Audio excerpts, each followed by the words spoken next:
Katika hatua za mwisho kabisa za kupauaji wa hiyo jengo, kama vile unavyoona kwa upande kadogo tu ndiko kalikobaki.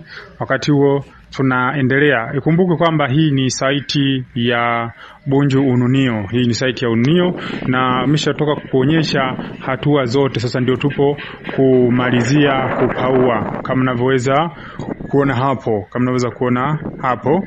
Na hivyo unavyoweza kuiona hii nyumba tumeanza nayo kutoka hatua ya msingi, hiyo nilishawaonyesha, tukaja kwenye kujenga, hatua zote mpaka hapo tulipofika niliendelea kuwaonyesha. Ni nyumba kubwa, ni nyumba ya kisasa, ni nyumba nzuri na bati zimetumika za msauzi, ni bati za migongo mipana. Nadhani hata mwenyewe unaziona juu, unaziona vizuri, lakini hivyo vipande chini unaweza kuviona vizuri. Hapo tulikuwa tukiendelea na hiyo kazi. Kwa hiyo nilikuwa natoka kuonyesha ilikuwa ni upande wa mbele kabisa. Sasa huu ambao tunaingia, huu ni ubavu wa upande wa kushoto, yani kiwa mbele ile nyumba. Huu unaoona saizi huu ni ubavu wa kushoto. Ni ubavu wa nyumba wa kushoto.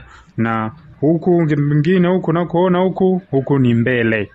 Huku ni mbele. Hapo nitaka nikuonyesha idadi ya watu walio pale juu ni wawili, ambapo mmoja wapo ni mimi, lakini usionekani sana. Ukiangalia hapo inaonekana kakofia tu kwa mbali.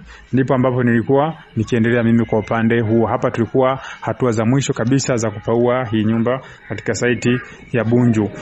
Tunafanya kazi zote kama ninavyoweza kujamrishaga siku zote kwa ubora kama unaweza kuona. Tukishamalizia hapo tunamalizia kazi ya kupiga kofia, na nitaonyesha tunapokuwa tunamalizia kofia na hadi itakapokuwa imeisha kila kitu nitakuonyesha. Na baada ya kukamilika, huu niyo kwambia ni upande wa ubavu wa kushoto kama unavyoweza kuona.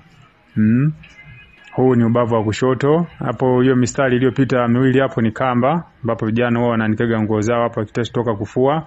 Kwa hiyo humle na jaribu kuonyesha kwa ndani, lakini nataka kuonyesha kwa ndani, lakini kwa mazingira niliyopo kidogo nimeshindwa kuzoom. Na huu unakoenda sasa, huku ni mbele kabisa, na kipande unachokiona kidogo ndio nyuma ya hilo jengo. Kwa maana hiyo hapa mpaka sasa ninavyosema nitakuletea hatua nyingine itakayofuata hapo. Asante sana kwa kuwa nami.